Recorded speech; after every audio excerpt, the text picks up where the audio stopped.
आइए जानते हैं कर्क राशि वालों के बारे में। 2023 फरवरी का महीना किस प्रकार व्यतीत होगा। तो जितने भी कर्क राशि के जातक मेरे साथ मौजूद हैं, ये प्रेडिक्शन उनके लिए है। मेरे पुराने जितने भी व्यूअर्स मेरे साथ जुड़े वो तो जानते ही हैं, जो नए और मेरे साथ जुड़े हैं उन्हें मैं विदित करा देना चाहती हूँ कि हम जितने भी राशिफल लेते हैं वो हम चंद्र राशि के हिसाब से लेते हैं। दैट इज आपके हॉरोस्कोप, आपकी जन्म पत्रिका के हिसाब से जो आपकी राशि निकल कर आती है उसी के हिसाब से प्रेडिक्शन होते हैं।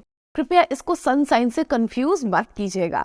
आइए जानते हैं कर्क राशि वालों के लिए महीना किस प्रकार व्यतीत होगा।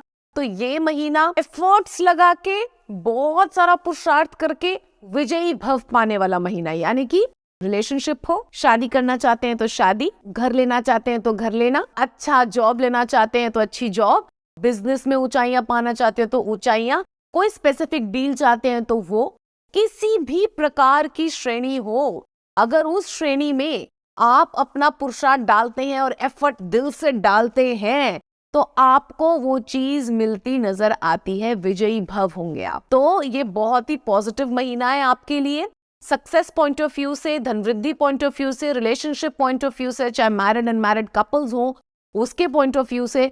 मैं ये नहीं कहती इजीली सब कुछ हो जाएगा, पुरुषार्थ बहुत करना पड़ेगा, लेकिन पुरुषार्थ के बाद विजयी भव। ये ऐसा ही है कि युद्ध किया और युद्ध के बाद हम विजयी हुए। इजी विजय नहीं है, युद्ध करना पड़ेगा, बातचीत से काम नहीं चलेगा। तो आपको मेहनत करनी पड़ेगी और मेहनत करने के बाद, बहुत जुझारूपन दिखाने के बाद आपको विजय मिलेगी। सब कुछ आपके हक में होगा, पद प्रतिष्ठा, घर में खुशहाली।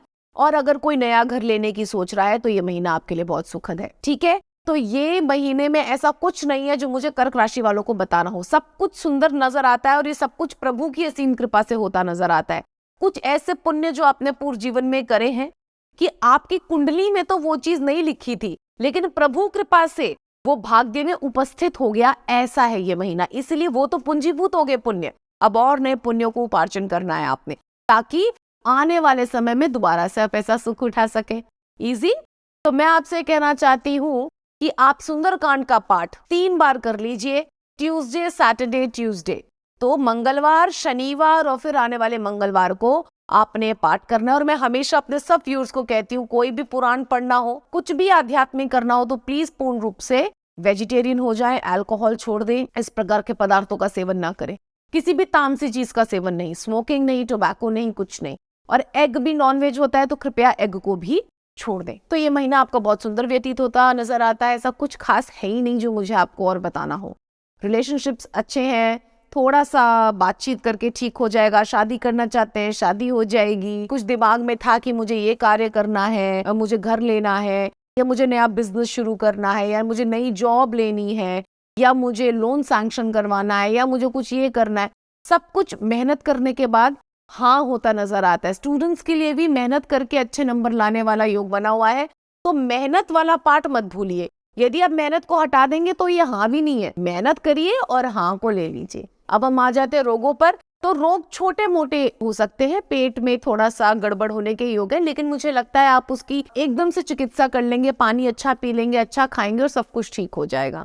ठीक है, वृक्षारोपण कीजिए, किसी भी वृक्ष का आरोपण कर सकते हैं और वो आपके लिए बहुत मंगलमय रहेगा। ठीक है, जिस प्रकार से बच्चे को पाल के बड़ा किया जाता है उसी प्रकार उस वृक्ष को पाल के बड़ा कीजिए, उसके जड़ों में खाद दीजिए, पानी दीजिए और वो वृक्ष बदले में आपको आशीर्वाद देगा। मत भूलिए कि ये पौधे और ये वृक्ष भी लिविंग बीइंग्स हैं, ये जीते हैं। हमारे सनातन धर्म में पेड़ पौधों को पूजा जाता है, हमारे सनातन धर्म में पक्षियों तक को पूजा जाता है। शेर माता रानी की सवारी, बैल हमारे महादेव की सवारी, गरुड़ जी हमारे नारायण की सवारी, उल्लू हमारी लक्ष्मी माता की सवारी, गंगा माता की सवारी, मगरमच्छ, मतलब हमने किसी जीव जंतु को छोड़ा नहीं, सिर्फ एक चीज बताने के लिए कि सब पूजनीय है। और पौधों में तुलसी जी का तो आप जानते हैं, उनसे तो स्वयं नारायण ने विवाह किया है। तो आप इनको यही समझ के कि इनके अंदर आपके प्रभु ही वास करते हैं, आप उनका भरण पोषण कीजिए और बदले में वो आपको आशीर्वाद देते हैं, आपके कई संकटों को हर लेते हैं। और गायों को रोटी डालना मत भूलिए, खास करके पालक के पत्ते गायों को खूब खिलाएं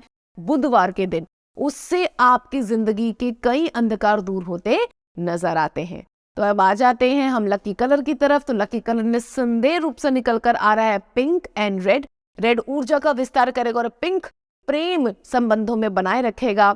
उस प्रेम की मिठास से आप बड़े बड़े संघर्षों में भी पीछे नहीं हटेंगे।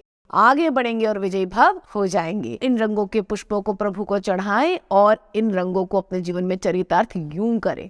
और आशा है ये महीना आपका जो ऑलरेडी इतना सुखद व्यतीत हो रहा है, प्रभु के प्रेम से और सुखद व्यतीत हो। धन्यवाद।